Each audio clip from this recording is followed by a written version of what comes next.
जय श्री राम, भारत माता की जय, वंदे मातरम। ये वीडियो बनाने का कारण है कि हमारे दुश्मन अब न तो राजनीतिक क्षेत्र से हमसे लड़ पा रहे हैं, न वो वैचारिक तौर पर लड़ पा रहे हैं, न वो अपने कामों से लड़ पा रहे हैं, न वो किसी भी क्षेत्र में कहीं पे भी वो हमसे नहीं लड़ पा रहे हैं।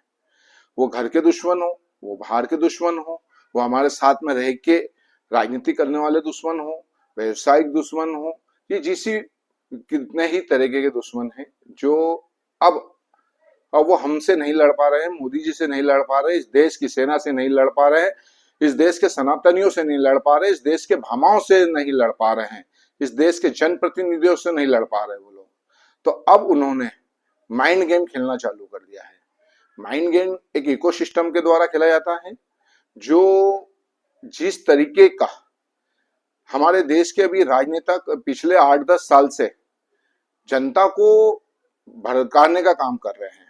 कितनी बार सोनिया गांधी को देखा, राहुल गांधी को देखा, केजरीवाल को देखा, ऐसे कितने ही नेता हैं जो जेनजी, जो भारत के युवा हैं, सनातनी युवा हैं। मैं जेनजी में उन विधर्मियों को नहीं मानता हूं जो मुसलमान है, क्रिश्चियन है, ईसाई है, सेकुलर है, वामपंथी है, टुकड़े टुकड़े गैंग के है। जेनजे ने कि मैं इस्लामिक आतंकवादियों के समर्थकों को नहीं मानता हूं। मैं यानी कि भारत के युवा, जो सनातनी युवा है, वो जेनजी है, जो अभी मीडिया में सबसे ज्यादा जुड़े हुए हैं, सोशल मीडिया पे सबसे ज्यादा जुड़े हुए हैं, और वो देश के लिए, धर्म के लिए, संस्कृति के लिए, सनातन के लिए, देश की सेना के लिए, देश के स्वाभिमान के लिए सोशल मीडिया पर बिल्कुल विधर्मियों को जवाब दे रहे हैं, और उस लैंग्वेज में जवाब दे रहे हैं कि विधर्मी अब हार गए हैं। विधर्मियों को समझ नहीं आ रहा है कि इनका जवाब कैसा दिया जाए। क्यों? क्योंकि उसी का नतीजा है कि जितने भी विपक्षी पार्टी और जितने भी लोगों कह रहे हैं कि ये देश का युवा रोड पे क्यों नहीं आ रहा। मैंने सोचो कि जो विपक्षी पार्टी है वो राजनीति नहीं कर पा रही है, वो अपने कार्यकर्ताओं को लेके रोड पे आंदोलन नहीं कर पा रही है, वो देश के खिलाफ काम कर रही है, वो देश के प्रधानमंत्री का विरोध कर रही है, वो देश की भारतीय जनता पार्टी का विरोध कर रही है। पर विरोध क्या कर रही है? वो किसी चीज में खामी नहीं निकाल पा रही है। वो सिर्फ जेएनजी को कह रही कि गृह युद्ध करो। देखो नेपाल में हुआ, वो क्यों नहीं कर रहे हो? देखो श्रीलंका में हुआ, वो क्यों नहीं कर रहे हो? देखो पाकिस्तान में हुआ, वो क्यों नहीं कर रहे हो? यानी कि वो सिर्फ देश के युवाओं को भड़काना चाहते हैं कि तुम देश में गृह युद्ध करो, देश में आग लगाओ, देश में कत्लेआम करो, और उसका फायदा विपक्षी पार्टियों को मिले, फिर वो सत्ता में आए। फिर हमने भी देखा है कि किस तरीके से मनमोहन सिंह जी पाकिस्तान के समर्थित आतंकवादी के साथ में मिलते थे, बैठते थे। हमारे देश का जो नेता थे, जो पार्टियां थी, वो हिंदू आतंकवाद का गढ़ होने के झूठा प्रोपोगंडा फैलाती थी। अब उनको ऐसा कुछ करने को मिल नहीं रहा है, कमीशन खोरी मिल नहीं रही है देश के अंदर। अब उनको सब लोग जान गए कि ये लोग कौन हैं। जो विपक्षी पार्टियां जो कांग्रेस से लड़ने के लिए सब इकट्ठी हुई थी, वो सब एक हो गई और कांग्रेस के साथ खड़ी हुई है। क्यों? सिर्फ मोदी जी को हराने के लिए। उनको न देश से मतलब है, न उससे देश की सुरक्षा से मतलब है, न देश के भविष्य से मतलब है। उन्हें सिर्फ मोदी जी को हराना है, उन्हें सिर्फ सत्ता में आना है।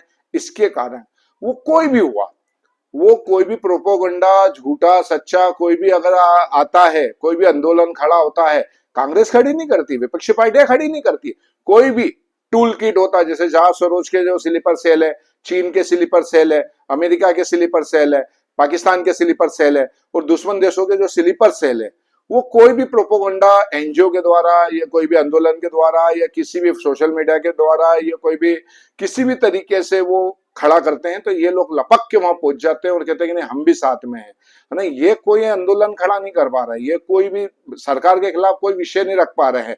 विपक्ष का काम होता है कि सरकार की गलतियों को निकाले और सुधारे। इनको सुधार से कोई मतलब नहीं, इनको तो सत्ता चाहिए, और ये इतना हताश हो गए हैं, इन्हें अब समझ आ गया है। राहुल गांधी के आप जितने भी स्टेटमेंट देख लो, लगता ही नहीं कि वो विपक्ष का नेता, वो लगता है कि मार्क्सवादी, माओवादी और नक्सली टाइप की बातें करता है। वो पूरी तरीके से बस किसी दिन भी हथियार उठा के वो आंदोलन करने के लिए रोड पर निकल सकता है, गृह युद्ध खुद ही निकलने का, कोई निकले या नहीं निकले। उसका कारण है कि लोग हताश हो गए, इन्हें समझ आ गया है कि अब भारत की जनता इन्हें वोट नहीं देगी। पर एक बात बोल दो, मोहम्मद गोरी को पृथ्वीराज चौहान ने 16 बार 17 बार माफ करा था, 16 बार माफ करा था। और वही गलती हमारे यहाँ फिर हो रही है। ये विधर्मी, देश विरोधी हर बार गलतियां कर रहे हैं, हर बार हमारे यहाँ का संविधान कानून इन्हें माफ कर रहा है। और एक दिन गलती से यदि लोग कामयाब हो गए तो पृथ्वीराज चौहान के जाने के बाद में आज तक हमारा देश संभल नहीं पाया है। सोचो कि अगर गलती से इन विधर्मियों के हाथ में सरकार आ गई तो जितना कराया धराया सब पानी हो जाएगा, फिर हम चाह के भी कुछ नहीं कर पाएंगे। आज हम बोल भी पा रहे हैं, आज हम वोट भी दे पा रहे हैं, पर हम बोल के और वोट दे के भी नहीं हम उस वैभव को प्राप्त कर पाएंगे जो हम खो देंगे। फिर हम हथियार भी उठाएंगे तो हम कुछ भी नहीं कर पाएंगे। ये लोग विधर्मियों के साथ मिलके हमारी देश की सुरक्षाओं के साथ खेल रहे हैं।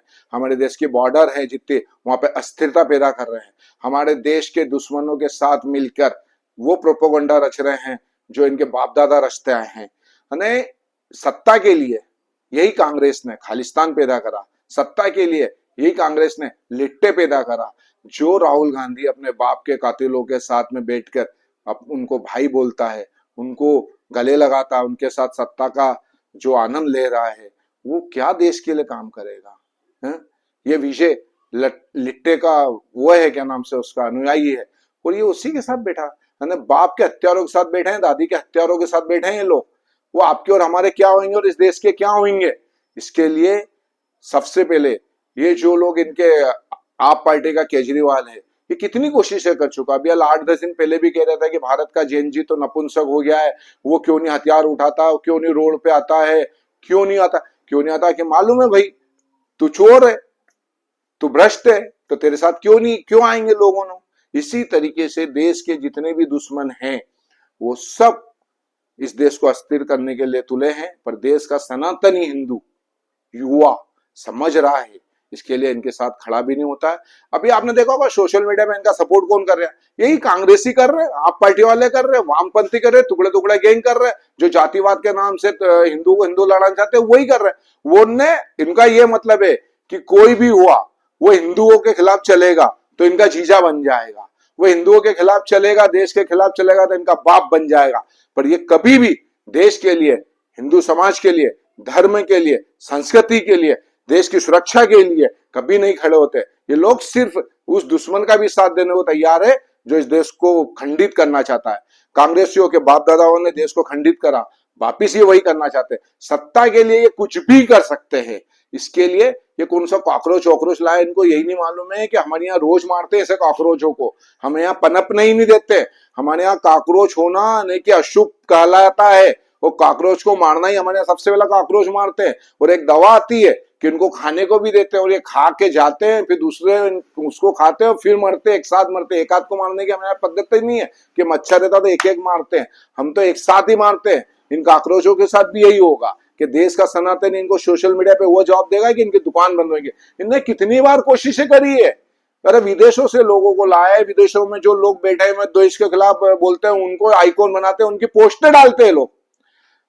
अब यही है इस वीडियो का बनाने का कारण कि जितने भी सनातनी है इनकी पोस्टर पे जाएं, इनको इनका चेहरा दिखाएं और इन्हें बताएं कि बेटा तुम कितनी भी कोशिश कर लो, पृथ्वीराज चौहान के साथ कल भी थे, आज भी है और आगे भी रहेंगे। अब जयचांद के साथ खड़े रहने वाले, जयचंद के साथ खड़े रहने वाले जो एक दुश्मन था, जो मोहम्मद गोरी का प्यादा था, स्लीपर सेल था, अब ऐसे लोगों के साथ खड़े रहने वाले लोग गए, सिर्फ कांग्रेस ही खड़े रहेंगे उनके साथ। जय श्री राम, भारत माता की जय, वंदे मातरम।